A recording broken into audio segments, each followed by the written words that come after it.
Bismillahirrahmanirrahim. Assalamualaikum warahmatullahi wabarakatuh. Alhamdulillah hamdan thayyiban katsiran mubarakan fihi kama yuhibbu rabbuna wa yarda wa asyhadu an la ilaha illallah wahdahu la syarika lah wa asyhadu anna Muhammadan abduhu wa rasuluhu sallallahu wa sallamu alaihi thumma amma ba'du. Jamaah sekalian, rahimani wa iyyakum jami'an walhamdulillah. Segala puji bagi Allah Subhanahu wa taala, di mana Allah Subhanahu wa taala masih memberikan kesehatan kepada kita sehingga kita bisa melakukan berbagai macam amalan yang ini insyaallah taala akan menjadi bekal kita kelak di hadapan Allah Subhanahu wa taala. Jemaah sekalian, saya diamanani untuk membahas tentang beberapa hal tentang muamalah, dan kita akan mengawali kajian di pagi hari ini dengan membahas tentang panduan praktis fikih zakat. Panduan praktis fikih zakat mal. Yang dimaksud adalah zakat mal. Sebagaimana kita ketahui bahwa di dalam Islam konsep harta itu adalah titipan daripada Allah Subhanahu wa taala. Karena harta ini titipan, maka kita melihat pada apa yang diinginkan oleh Allah Subhanahu wa taala yang menitipkan harta tersebut kepada kita. Tentu saja selain mencari harta dengan cara yang halal, maka kita harus juga menafkahkan dan membelanjakan harta tersebut dengan cara yang diridhai oleh Allah Subhanahu wa taala. Dan dua hal ini akan ditanya, di mana Rasulullah SAW bersabda, la tazalu qadama 'abdin yaumal qiyamah hatta yus'alu an arba'. Tidaklah kaki seorang hamba bisa bergeser di hadapan Allah sampai ditanya tentang 4 hal, dan khusus harta ditanya 2 hal. Dari mana dia dapatkan dan kemana dia belanjakan. Wa fi amwalihim haqqun ma'lum. Pada harta yang Allah Ta'ala titipkan kepada setiap muslim, di sana ada hak orang lain yang du'afa, al-masakin dan yang lainnya. Kalau kita lihat, maka zakat ini Allah Ta'ala jadikan sebagai rukun di antara rukun Islam. Di dalam hadis Umar bin Khattab dan juga hadis Ibnu Umar radhiyallahu ta'ala anhu, ketika Rasulullah SAW menyatakan buniyal Islamu ala khamsin, Islam itu tegak di atas 5 hal. Yang pertama adalah syahadat, dan yang kedua adalah salat, dan yang ketiga adalah az-zakah. Dan Allah Ta'ala mengancam walladzina yaknizuna adh-dhahaba wal fiddata thumma la yunfikunaha fi sabilillah fabashshirhum bi'adzabin alim. Dan mereka yang menumpuk harta, membangun aset, memperbanyak portofolio investasi, tetapi dia tidak mengeluarkan zakat, maka dia akan diancam dengan siksa yang sangat pedih daripada Allah Subhanahu wa taala. Konsepnya, jikalau Islam dijadikan sebagai undang-undang, maka biasanya zakat itu diambil, didata, kemudian dipungut atau diambil, baik secara ridha maupun secara paksa.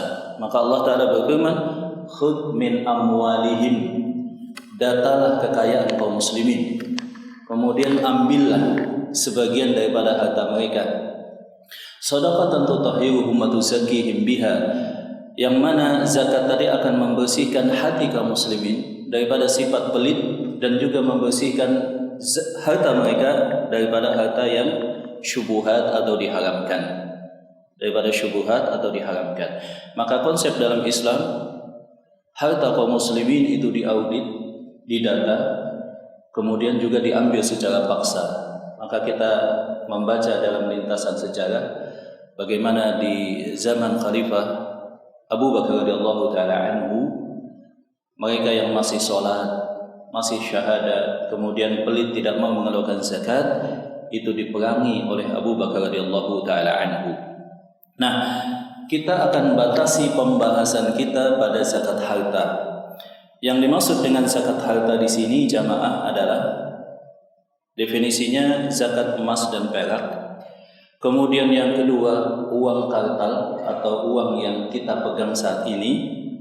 Tinggal nanti apakah mata uang ini analoginya nilainya ke emas ataukah ke perak. dan itu ada perbedaan nilai yang lumayan. Kemudian juga zakat surat berharga lainnya semacam saham. Berikutnya juga zakat perdagangan dan zakat profesi. Dan yang menjadi umdah atau dalil pokok di dalam masalah zakat harta di antaranya adalah hadis yang diriwayatkan daripada Amr bin Shu'aib, dari bapaknya, dari kakeknya. Rasulullah SAW bersabda, "La fi aqalla min 20 mithqalan min adh-dhahab syai'un." Tidak ada kewajiban dalam komoditas emas sampai mencapai 20 mithqal. Wala fi aqalli min mi'atai dirhamin, dan tidak ada kewajiban dalam perak sampai mencapai 200 dirham. 200 dirham. Hal yang senada disebutkan dalam hadis Ali bin Abi Thalib, fa idza kanat laka mi'ata dirhamin wa hala 'alaiha al-haulu fa fiha 5 darahim. وليس عليك شيء في الذبح حتى يكون لك 20 دينارا فإذا كان لك 20 دينارا وحال عليها الحول ففيها نصف دينار فما زاد فبحساب ذلك. Kata Rasulullah SAW, tidak ada zakat dalam harta emas sampai mencapai 20 mithqal. 20 mithqal. 20 mithqal itu juga disebut dengan istilah 20 dinar. Dinar ini adalah mata uang emas. Kalau kita lihat beratnya adalah 4/4 gram dikali 20 berarti menjadi 85. Jadi tidak ada zakat dalam emas sampai mencapai 85 gram emas, kurang lebih demikian. Dan tidak ada zakat dalam masalah perak sampai mencapai 200 dirham. 1 dirham ini sama dengan 2,975 gram perak putih. Dan kalau dikalikan 200 dirham kali 2,975, maka tidak ada zakat dalam perak sampai mencapai 595 gram. Jadi kalau emas tadi 85, kalau perak berapa tadi? 595 gram. Nah, kalau emas saat ini harganya berapa Bapak-bapak? Anggaplah yang mudah 1 juta.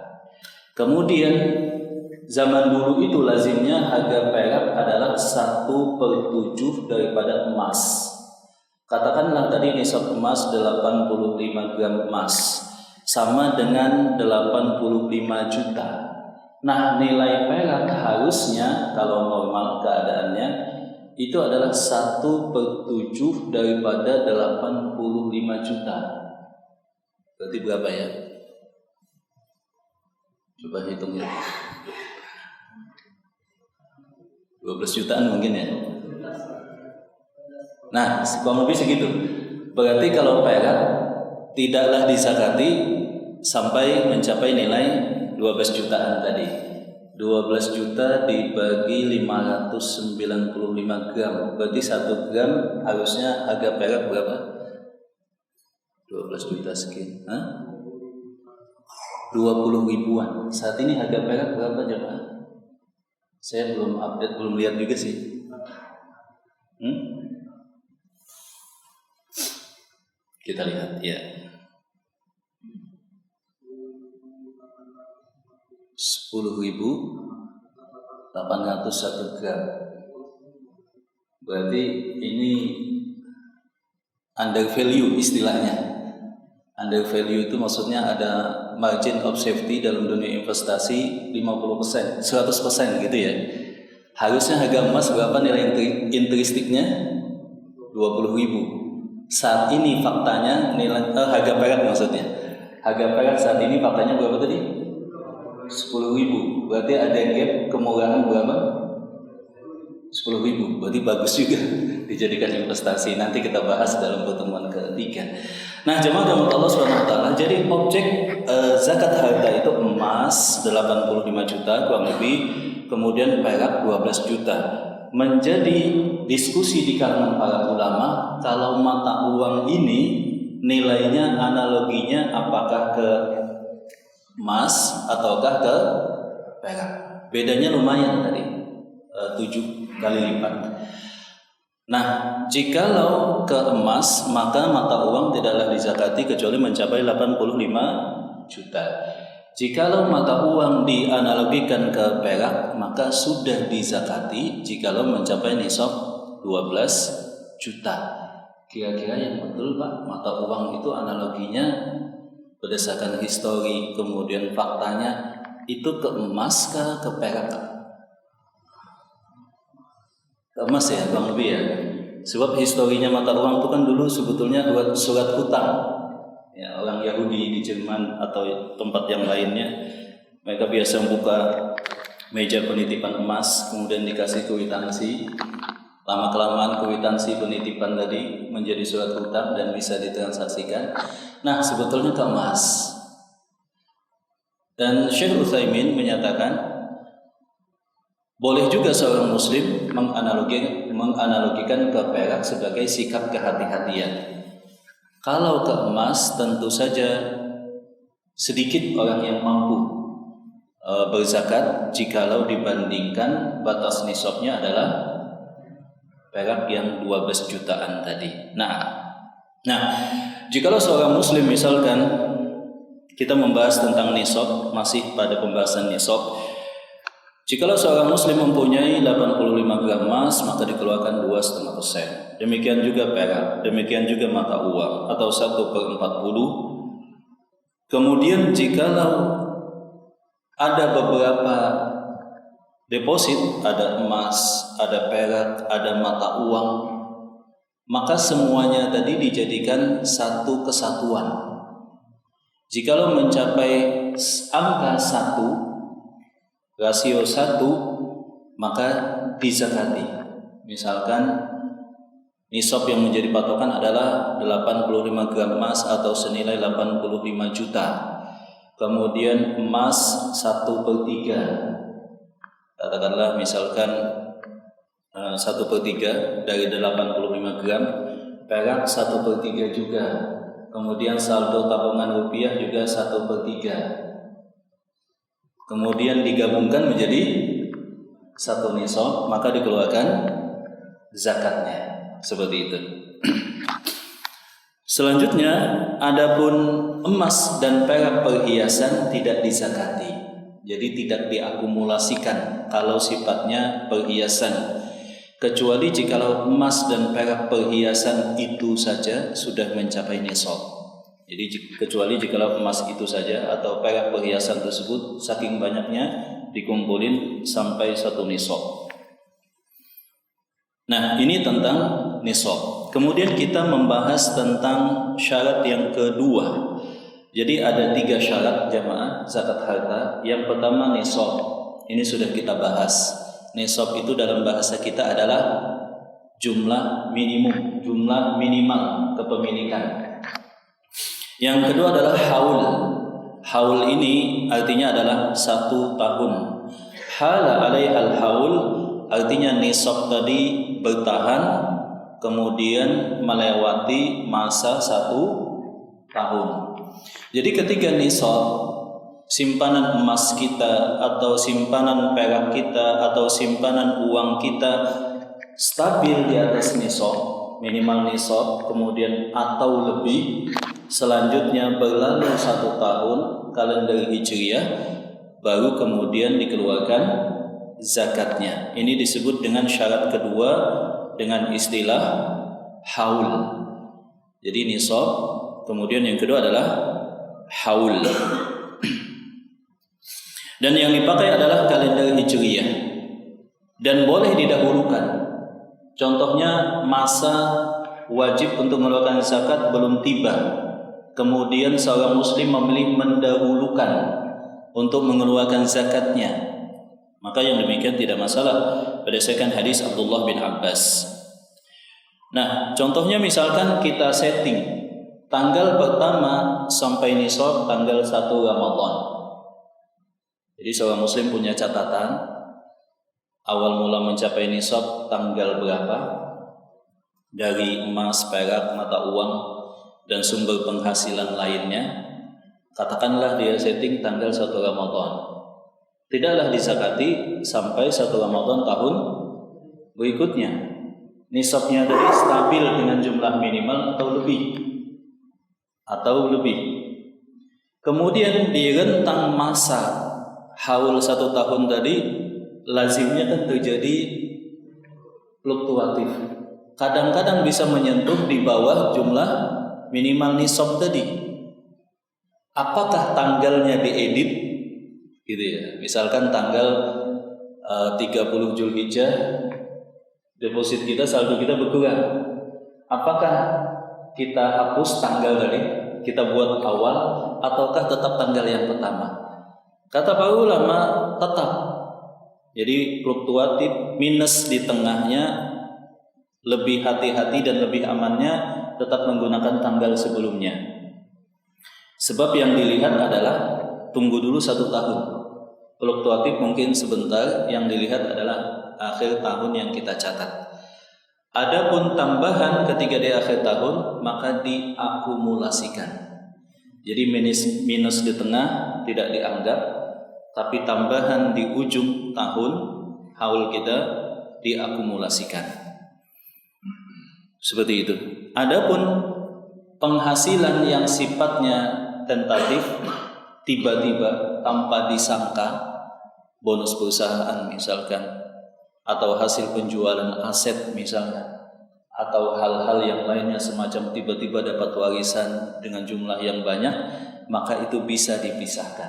Lebih mudahnya dipisahkan daripada pendapatan rutin dan tabungan utama kita. Wallahu ta'ala alam bishawab. Ini tentang syarat yang kedua, yaitu tentang haul. Syarat yang ketiga adalah milkut tam, atau kepemilikan sempurna. Jadi tidaklah seseorang diwajibkan zakat sampai nisab. Yang kedua apa tadi? Haul. Yang ketiga adalah milkut tam, atau kepemilikan sempurna. Kepemilikan yang tidak sempurna maka tidak dizakati. Yang dimaksud dengan milkut tam tadi, yang pertama adalah piutang tetap dizakati dengan catatan jikalau dia optimis dan besar kemungkinan akan kembali. Ini piutang. Jadi piutang tetap dizakati. Kita punya harta dipinjam oleh orang lain, tetap kita masukkan dalam daftar harta yang dizakati. Kalau besar kemungkinan akan kembali, orang yang berhutang akan melunasi. Adapun hutang tidak dizakati. Hutang tidak dizakati. Ini kayaknya sama juga dengan konsep pajak ya. Dalam pajak juga hutang tidak dipajaki. Kemudian kepemilikan tertahan itu juga tidak dizakati hukum asalnya. Walaupun boleh sebagai bentuk kehati-hatian. Kepemilikan tertahan misalkan ONH. ONH itu deposit awalnya berapa jemaah? 25 juta. Nah itu kan tidak sempurna. Kita nggak setiap saat bisa ngambil. Berikutnya, jikalau kita punya harta dalam bentuk jaminan hari tua, JHT, hanya dicairkan misalkan kalau kita pensiun misalkan, dan lain-lain yang seperti itu. Yang berikutnya, dana non-profit semisal instansi, kemudian saldo masjid, yayasan, atau lembaga nirlaba lainnya, itu juga tidak dizakati. Kemudian dana penghasilan yang diharamkan, jikalau dalam semua penghasilan kita, oh ini kayaknya diharamkan, itu tetap dizakati. Itu tetap dizakati, sebab bertambah dosa di atas dosa kalau tidak dizakati. kecuali harta yang sifatnya rampasan atau mengambil hak orang lain baik secara paksa atau secara diam-diam, baik sifatnya di instansi korupsi atau terhadap orang lain mencuri, merampok atau semacamnya, itu tidak dizakati sebab kewajibannya adalah langsung dikembalikan. Nah, ini syarat yang ketiga yaitu milkut tam. Muncul pertanyaan, jikalau seseorang punya hutang tadi, dia beli rumah kemudian nyicil, dia beli kendaraan kemudian nyicil, maka ini insyaallah akan kita jelaskan.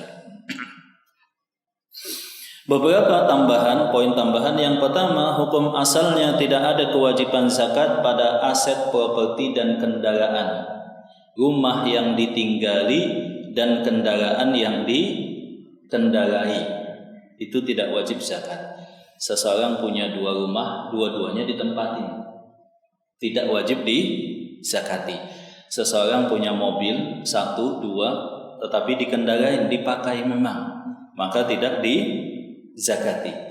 Dari Abu Hurairah radhiyallahu taala anhu qala Nabi sallallahu alaihi wasallam laisa 'alal muslimi fi farasihi wa gulamihi sadaqah. Tidak ada kewajiban seorang muslim pada tempat tinggalnya, pada kudanya dan budaknya itu kewajiban zakat. Jadi tidak dizakati.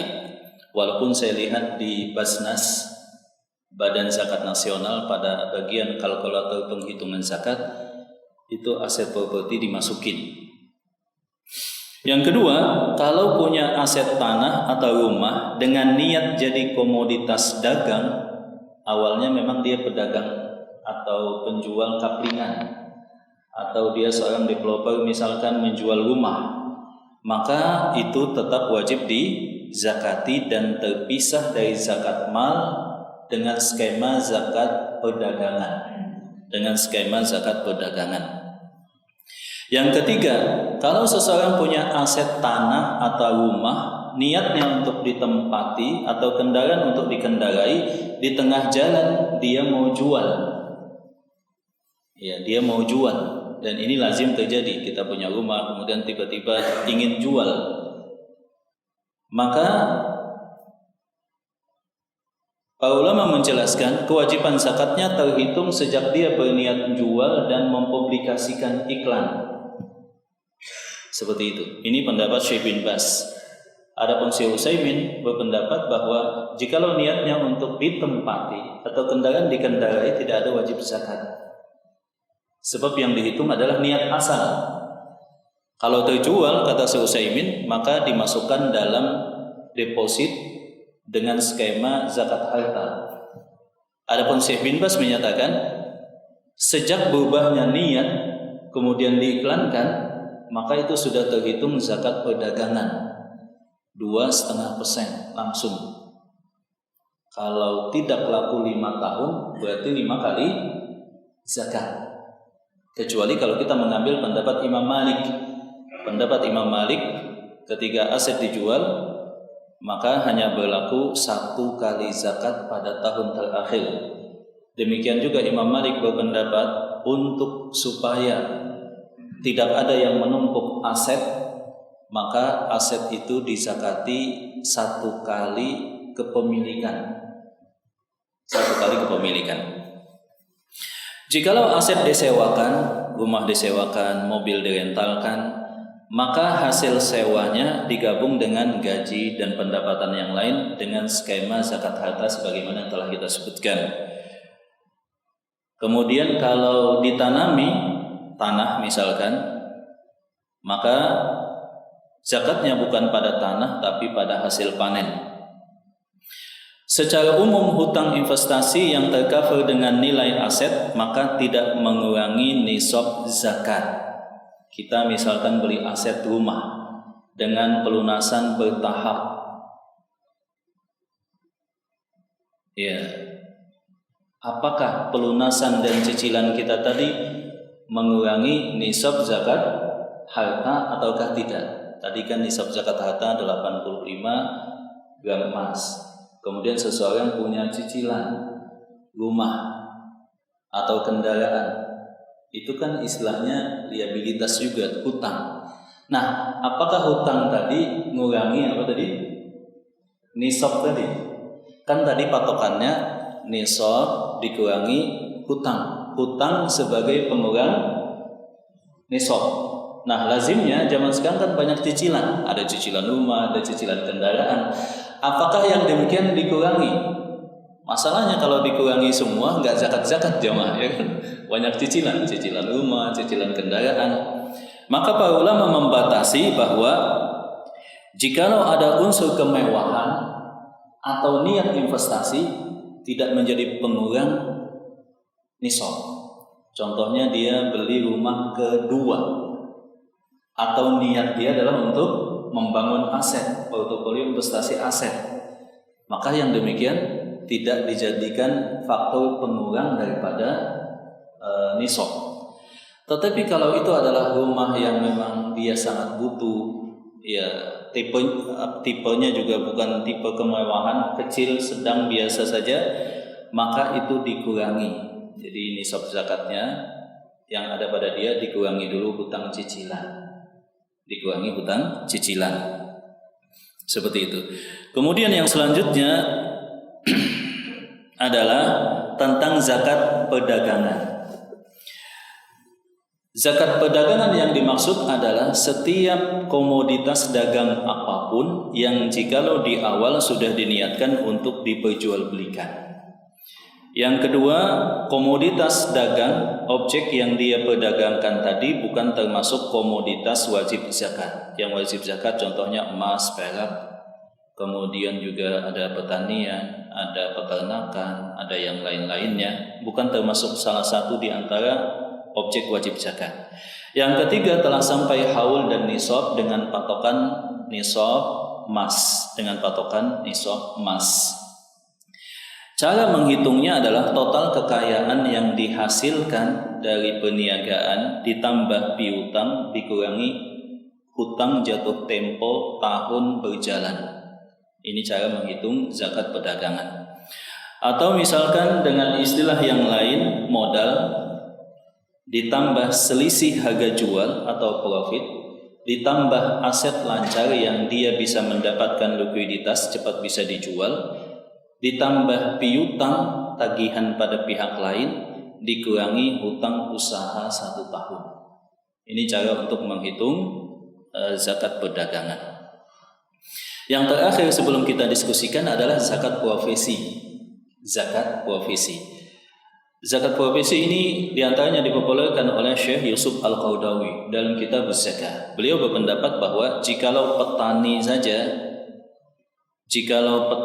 saja yang 5 wasak itu wajib zakat. Kalau pertanian itu kan 5% atau 10%. Kalau ada irigasi, pupuk dan tenaga upah, maka kewajiban zakatnya adalah 5%. Kalau ada hujan, semuanya manual, dikerjakan sendiri, maka 10%. Dan itu 5 wasak kurang lebih 653 hasil panen. 653 kg hasil panen. Kalau padi, misalkan 653 kilo, misalkan padi sekarang berapa ya? Anggaplah beras saja. 1 kilonya berapa jemaah? Misalkan katakanlah 10.000, ya kan? Dikali 653 kilo berapa ya? Ya 6.530.000 sudah wajib zakat. Bayangkan kata Syekh Yusuf Al-Qaradawi, di sana banyak profesi, pilot misalkan, dokter atau pengacara atau hakim yang gajinya jauh berkali-kali lipat daripada petani. Nah, ini juga harusnya wajib zakat. Maka dikenallah ada istilahnya zakat profesi. Jadi nisabnya memakai emas, kemudian waktunya disesuaikan panennya petani. Panennya petani mungkin ada yang 6 bulan, 3 bulan, 1 tahun. Panennya profesi, pekerja profesi setiap kali gajian. Berapa dikeluarkan? Kalau petani berapa tadi? 5 atau 10%. Wah, ini kayaknya kebanyakan. 2,5% saja. Maka jadilah kemudian istilahnya zakat profesi. Ya, saking semangatnya supaya memperbanyak zakat. Dan zakat ini memang potensinya luar biasa. Di Indonesia saja saya lihat datanya itu hampir mencapai 300 triliun potensi zakat. Bayangkan tambang itu harusnya zakatnya 1/5, 20%. Ya, kita bisa bayangkan jikalau perusahaan tambang dizakati seperti itu. Nah, kemudian sebetulnya zakat profesi ini bisa disetting zakat yang didahulukan sehingga tidak kontroversial. Tadi kan kontroversial karena kiasnya itu agak aneh. Objeknya memakai persentase zakat emas. Masa dikeluarkannya memakai patokan zakat pertanian. Dikeluarkannya patokan apa? Persentasenya berdasarkan zakat emas. Nisabnya zakat pertanian. Jadi agak sedikit aneh dan sebagian para ulama menolaknya. Sebetulnya bisa disetting. Kita gaji berapa? Katakanlah 20 juta. Kemudian terpakai 10 juta. Kemudian lain-lainnya kita ada deposit sisa ya, misalkan sekian juta. Kalau diakumulasikan 1 tahun mencapai 85 juta, bisa kita dahulukan setiap bulan dikeluarkan. Itu kalau mau bentuk seperti demikian, zakat yang didahulukan. Ya seperti itu. Tapi istilahnya juga bukan zakat profesi, tapi zakat harta kembali, zakat mal lagi, seperti itu. Ya saya kira seperti itu jamaah. Saat ini sudah dipermudah. Di beberapa lembaga zakat juga saya lihat sudah ada kalkulator khusus. Hanya saja terjadi perbedaan. Contoh misalkan saya buka kalkulator zakat Lajis Muhammadiyah. Di sana ada kalkulator zakat. Kalau antum buka di websitenya, itu batasan wajib untuk zakat profesi berdasarkan hasil panen. Berapa tadi? 6 jutaan ya, 6.500.000. Tapi kalau kita buka lagi kalkulator zakat di Basnas Jogja misalkan, itu batas zakat profesi adalah 85 gram emas. Ya seperti itu, beda-beda. Nah maka mungkin seperti itu yang bisa saya sampaikan. Insya Allah sudah kita bisa pahami. Selebihnya kita bisa tanya jawab karena sempitnya waktu. Bagi jamaah yang bisa berhalangan atau ada kegiatan, dipersilakan bisa duluan. Bagi yang berkelapangan kita bisa sambil nunggu waktu untuk sholat syuruk insya Allah. Baik, sampai di sini jamaah dipersilakan, mungkin ada pertanyaan. Ya,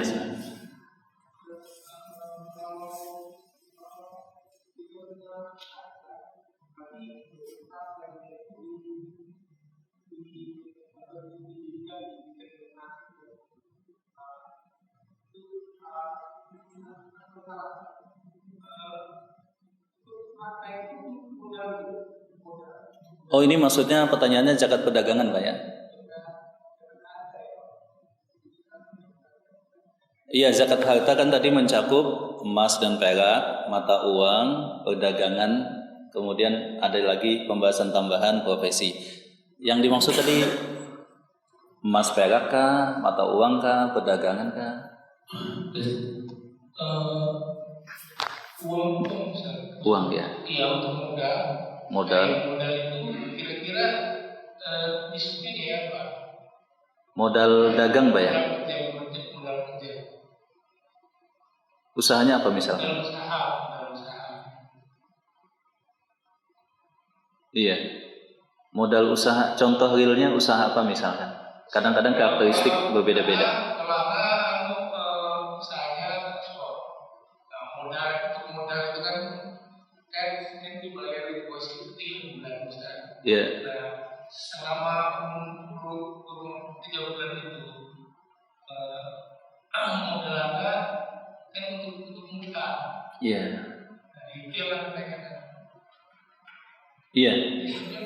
Ya, jadi jamaah dan mata Allah SWT, memang zakat perdagangan ini sedikit lebih rumit sebab karakteristik satu usaha, satu perdagangan dengan perdagangan yang lain itu berbeda-beda.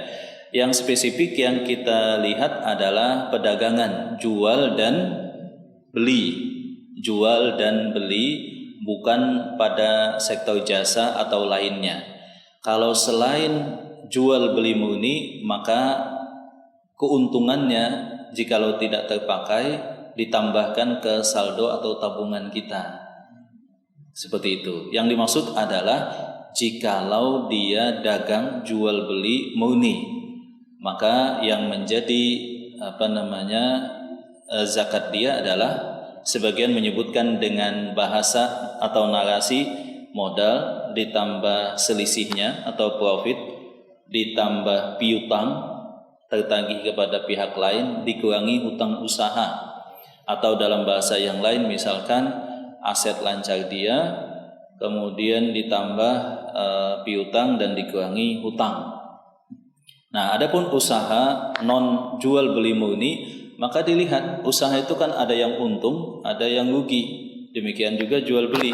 Kalau rugi maka tidak perlu zakat. Maka Syekh Al-Albani rahimahullah, daripada rumit ngitung zakat perdagangan, sudah untungnya saja disisihkan dan digabung bersama dengan tabungan.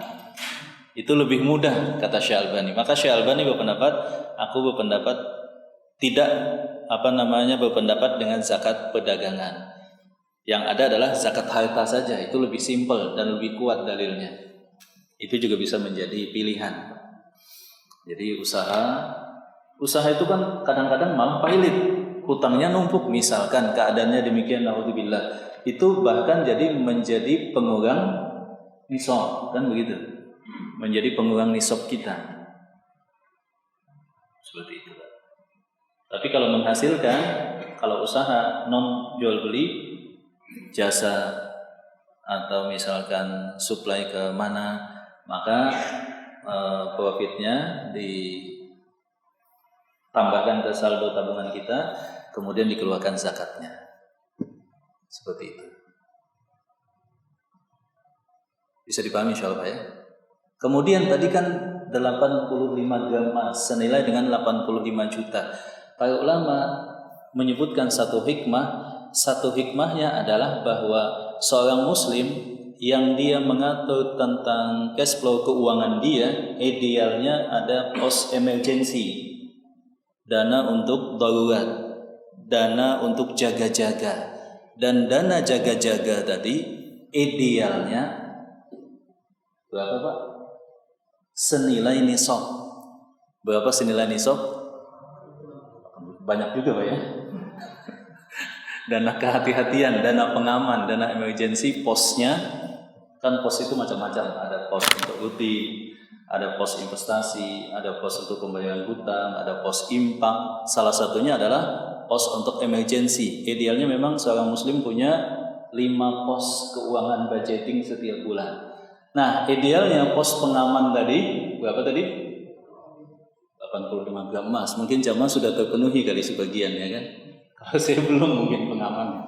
Itu dana pengaman. Kalau dalam ilmu finansial itu kan ada yang menyebut 6 kali gaji, ada yang 12 kali gaji dana pengaman. Ya, silakan, ada pertanyaan lain? Ya, silakan. Ada 2 pertanyaan. Saat yang pertama berkaitan dengan perhiasan. Perhiasan. Kita kan mungkin yang memberikan kepada istri untuk dipakai. Iya. Tapi biasanya kan sekaligus untuk investasi. Iya. Dan pasti lebih dari nisabnya, karena itu kan bertambah terus. Oh iya. Jadi ada yang memang digunakan dan ada yang untuk sekaligus investasi. Itu apakah memang khusus untuk itu ya? Apakah tetap wajib untuk dizakatin? Terus yang kedua berkaitan dengan aset. Kita memiliki beberapa aset, misalkan rumah, contoh begitu ya, atau apartemen misalkan. Nah, ketika kita memiliki itu dan itu disewakan, kalau disewakannya kan pasti dizakati ketika masuk ke dalam nanti hartanya, ya, pendapatan. Iya. Tapi nilai asetnya itu apakah tetap wajib dizakati? Karena itu kan jangka panjang ya. Betul. Yang kita miliki dan itu bukan kebutuhan utama kita. Kita udah punya rumah sendiri dan segala macamnya. Termasuk mungkin kita merentalkan mobil itu aset kita juga. Nah, apakah ada dua hal, tidak hanya dalam perdagangannya aja ketika kita mendapatkan, tapi juga nilai asetnya itu. Iya. Iya, yang pertama zakat emas dan perak itu perhiasan baik itu dengan bahan emas atau perak itu hukum asalnya tidak dizakati berdasarkan hadis Aisyah. La zakat bil huliji, tidak ada zakat di dalam masalah perhiasan. Ya, kecuali sampai nisab kata para ulama. Berarti kan dia mampu, kaya. Maka jikalau perhiasannya saja mencapai nisab, maka dizakati. Dan istilah tidak dizakati bukan menutup pintu zakat. Kalau dia memilih kehati-hatian untuk menzakati, maka itu adalah hal yang bagus. Misalkan ditambahkan ke saldo yang ada, simpanan yang ada, maka itu bagus. Walaupun perhiasannya misalkan 20 gram atau sekian, ditambahkan ikut dizakati, maka itu hal yang bagus, pilihan. Tapi wajib dizakati dengan standar zakat dan wajib berdosa. Kalau tidak dilakukan, maka itu kalau perhiasannya mencapai nisab, perhiasannya saja sudah mencapai nisab. Jadi seperti itu. Kemudian aset tadi dizakati kalau dijadikan komoditas dagang, jual beli, bidang usahanya memang di sana. Tapi kalau tidak dijadikan komoditas dagang, dia tidak usaha di situ, maka Imam Malik berpendapat walaupun dalam hadis Nabi tidak dizakati, jadi aset itu sebetulnya kan dalam investasi kan kita harus membangun portofolio investasi dan membangun aset. Nah, kata Imam Malik, supaya terdistribusi kekayaan dan zakat ini juga optimal, maka 1 kali kepemilikan, walaupun dia tidak menjual asetnya. 1 kali kepemilikan, 1 kali usia kepemilikan. Itu kalau mau hati-hati. Ulama yang lain berpendapat tidak perlu. Aset memang tidak ada di dalam hadis Rasulullah SAW. Bahkan ada penegasan tidak ada zakat dalam rumah dan kendaraan. Saya lihat di Basnas, di kalkulator zakat itu dimasukkan properti. Jadinya kena tuh zakatnya gitu Pak. Coba antum masuk di website Basnas itu, masukkan penghasilan utama, penghasilan tambahan, kemudian di bawahnya ada kolom properti. Pas bagian properti dimasukin pasti kena zakat gitu kan. Sebab kan lazimnya nilai properti mahal gitu ya. Jadi sebetulnya tidak. Kalau maupun hati-hati, dan ini lebih bagus, kita ambil pendapat Imam Malik, 1 kali usia kepemilikan. Beli aset, beli apartemen, beli rumah, ya zakati dulu 1 kali. Itu pendapat Imam Malik. Ya seperti itu Pak. Ya, satu lagi sebelum kita tutup. Ya. Harga kita beli atau nunggu haulnya kita lihat harga yang terbaru. Imam Malik ketika berpendapat demikian tidak menunggu haul, sebab ini kasuistis khusus, maka 1 kali kepemilikan. Kadang pas beli belum ada uangnya untuk zakat, pas-pasan, belinya saja mungkin mutang masih sedikit, ya, atau bertahap, ya kan. Jadi itu diserahkan teknisnya, kata Imam Malik. Intinya kita punya catatan tagihan 1 kali kepemilikan aset, 1 kali zakat. Nggak apa-apa tahun depan, ini sebab lagi lunasin gitu, nggak masalah. Ya silakan tadi Pak. Yang mana dulu? Dua-duanya. Oh ya, habis ini kita tutup 2 lagi. Ya, mungkin kalau dua pertanyaan ya, satu dari anak. Pertanyaan ini kita dibahas terkait investasi saham ya. Untuk saham itu apakah kalau kemudian tentu nisabnya awal kita nisabnya terpenuhi kemudian awal itu tahu perhitungannya pada waktu angka terakhir kalau kita mau bayar, misalnya udah 1 tahun tuh harganya kadang turun gitu ya. Apakah dari situ atau pada waktu kita mau beli? Iya. Itu pertanyaan itu mungkin sambung pertanyaan dulu. Iya. Jadi Ustaz, untuk kalau anak kasus anak pribadi, kalau awalnya mungkin tercapai tapi insomnia jarang tercapai, tapi aset pribadi nambah terus, Masya Allah. Nah ini masuk karena banyak juga karena kami ini usaha banyak hutang yang tidak tertagih. Jadi beberapa, tapi kalau di usaha itu kan kita kadang nggak tahu kalau memberikan aset. Kalau di pembukaan mungkin untung, tapi hutang kami yang tidak terbayar mungkin lebih dari setahun nggak ada. Kasih Ustaz. Piutang atau hutang tadi? Piutang. Oh iya. Hutang juga seimbang. Iya. Ya, yang pertama tadi tentang saham. Ya, sebagaimana portofolio investasi yang lain, baik itu properti maupun saham, itu kan biasanya ada capital gain. Jadi ketika ada harga kenaikan, untung, tapi bisa juga minus. Ya, tinggal apakah itu floating ataukah real daripada kerugian, gitu ya. Apakah real loss ataukah itu floating. Nah, dalam saham, sebagaimana yang lainnya, itu yang diambil patokan adalah nilai akhirnya. Nilai akhirnya dilihat, dihitung, kemudian baru disakati. Dan ini masuk dalam pembahasan topik investasi kapan itu ya? Ya, insya Allah. Jadi seperti itu Pak, nilai akhirnya. Semoga saja sebetulnya mendapatkan capital gain. Maka seorang muslim itu yang betul adalah investing, bukan buy and sell. Jadi dia hold dalam jangka waktu lama, kemudian mendapatkan dividen dan juga capital gain. Kemudian yang kedua tadi asetnya banyak, ya kan, sehingga bertumbuh. Kemudian dalam catatan keuangan menguntungkan, tetapi masalahnya banyak piutang yang tidak tertagih dan banyak juga hutang. Ya. Kalau kasat mata orang ini mampu zakat, tapi cashnya tidak ada. Ini kadang-kadang menimpa sebagian muslim gitu ya. Kalau dilihat, masya Allah aset di mana-mana, tapi cashnya nggak ada. Maka dalam kajian finansial harusnya diseimbangkan antara likuiditas aset lancar dengan yang tidak lancar. Harusnya portofolionya diseimbangkan seperti itu. Nah, maka sebagaimana kita katakan tadi, piutang yang diharapkan besar kemungkinan lunas dibalikin, kita tambahkan aset dibayarkan 1 kali kepemilikan. Piutang itu dikurangi kalau piutangnya memang piutang yang berdasarkan kebutuhan, bukan piutang yang sifatnya untuk kemewahan atau investasi. Seperti itu. Tinggal nanti dipilah. Jadi tinggal secara teknis seseorang punya buku zakat, dia pilih tanggal berapa awal mula, pertambahan diakumulasi walaupun di tengah, pengurangan diabaikan dulu sampai genap 1 tahun, kemudian dikeluarkan 2,5%. Nanti insya Allah kembali kita lanjutkan pada pertemuan yang sesudahnya karena waktu yang terbatas.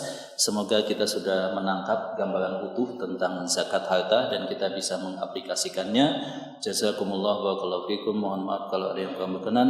Alhamdulillahirabbil alamin. Assalamualaikum warahmatullahi wabarakatuh.